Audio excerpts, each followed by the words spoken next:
నల్లమల్ల అడవి.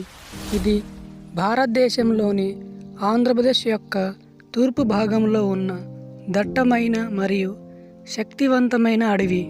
ఈ అడవి దాదాపు 9 లక్షల హెక్టార్ల విస్తీర్ణంలో ఉంది. ఇది తూర్పు దిక్కులో పర్వత శ్రేణిలో ఒక భాగం. ఈ నల్లమల్ల అడవిలో కృష్ణ, పెన్నా, వాగులేరు మరియు నాగార్జున సాగర్, కంబం సరస్సు, ఎత్తిపోతల జలపాతాలు మరియు అక్కమ్మ గుహలతో పాటు నల్లమల్ల అడవిలో శ్రీశైలంలోని ప్రసిద్ధ మల్లికార్జున ఆలయంతో సహా అనేక పవిత్ర స్థలాలకు నిలయం. ఈ అడవిలో టేకు, చందనం, రోజ్వుడ్ మరియు వెదురు, వేప, ఉసిరి మొదలైన వృక్షాలు ఉంటాయి. ఇక్కడ బెంగాల్ టైగర్, చిరుతపులి మరియు ఏలుగుబంటి, జింక, ఏనుగు, అడవి పందితో పాటు పక్షుల్లో పీపాల్, డేగలు, పిట్టలు, ఇంకా కోబ్రాస్, క్రైట్స్ మరియు కొండ చిలువతో పాటు మొదలైన రకరకాల వన్యప్రాణాలకు నిలయం.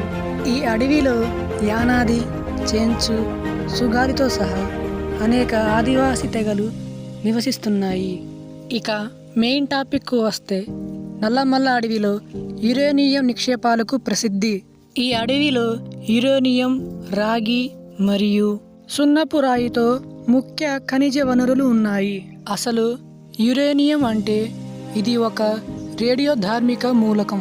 దీనిని న్యూక్లియర్ జనరేషన్ కోసం, న్యూక్లియర్ రియాక్టర్ కోసం మరియు రీసెర్చ్ వినియోగం కోసం, మెడికల్ వినియోగం కోసం, ఇంకా మిలిటరీ వినియోగం కోసం ఇది ఉపయోగపడుతుంది.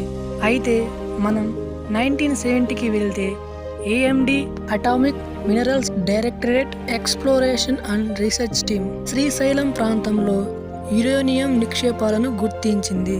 1980లో UCIL అంటే uranium corporation of India limited వాళ్ళు మైనింగ్ కార్యకలాపాలను ప్రారంభించారు. తరువాత సర్వేలు మరియు డ్రిల్ వేసి ఇక్కడ యురేనియం నిక్షేపాలను గుర్తించారు.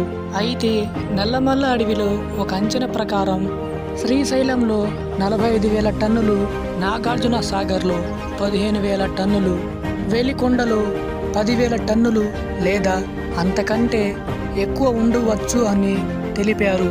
అయితే 1990లో స్థానిక సంఘాలు మరియు పర్యావరణ ఆందోళనలు ఇంకా నిరసనలు మొదలయ్యాయి. CIL పర్యావరణ ప్రభావ అంచనాని EIA నిర్వహించింది. తర్వాత భద్రత చర్యలు అమలు వేసింది. 2010లో రేడియేషన్ పర్యవేక్షణ మరియు భద్రతా చర్యలు చాలా గట్టిగా ముందుకు వచ్చాయి. నిరసనలు మరియు కోర్టు కేసులతో స్థానిక సంఘాలు ఆందోళన కొనసాగుతున్నాయి. తరువాత స్థానిక సంఘాలు మరియు పర్యావరణ సంఘాలు ఇంకా రాజకీయ పార్టీలు అందరూ ఆరోగ్యం మరియు పర్యావరణ ప్రమాదాలను వివరంగా నిరూపిస్తూ యురేనియం తవ్వకాలకు వ్యతిరేకంగా ఆందోళనలు మరియు నిరసనలు తెలిపాయి.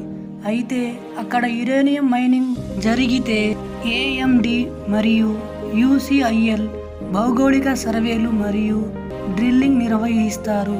ఇంకా యురేనియం ధాతువు ఓపెన్ హీట్ లేదా భూగర్భ గనుల ద్వారా బయటకు తీస్తారు. తరువాత తుమ్మలపల్లెలోని UCIL యొక్క మిల్లులో ధాతువును ప్రాసెస్ చేస్తారు. ఇంకా టెలింగ్లు మరియు వేస్ట్ మెటీరియల్ని వాళ్ళు సెలెక్ట్ చేసిన ప్రదేశాల్లో పారవేస్తారు.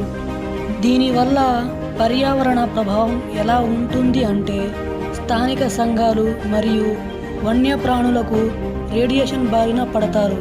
ఇంకా నదులు మరియు భూగర్భ జలాల్లో నీటి కాలుష్యం అవుతుంది.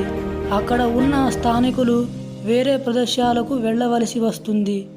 ఇంకా అక్కడ మైనింగ్ వల్ల వాళ్ళ నివాసాలు విధ్వంసం అవుతుంది, నేల కాలుష్యం అవుతుంది.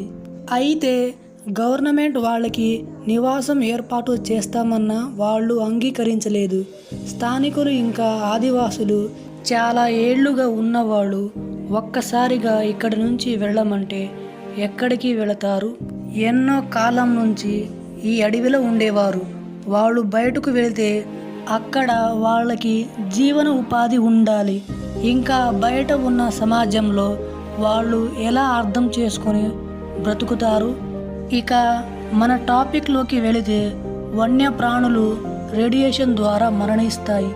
తరువాత అక్కడ ఉన్న వృక్షాలు అంతరించి ఆహ్లాదకరమైన నల్లమల్ల అడవిని, పర్యావరణాన్ని నాశనం చేస్తుంది.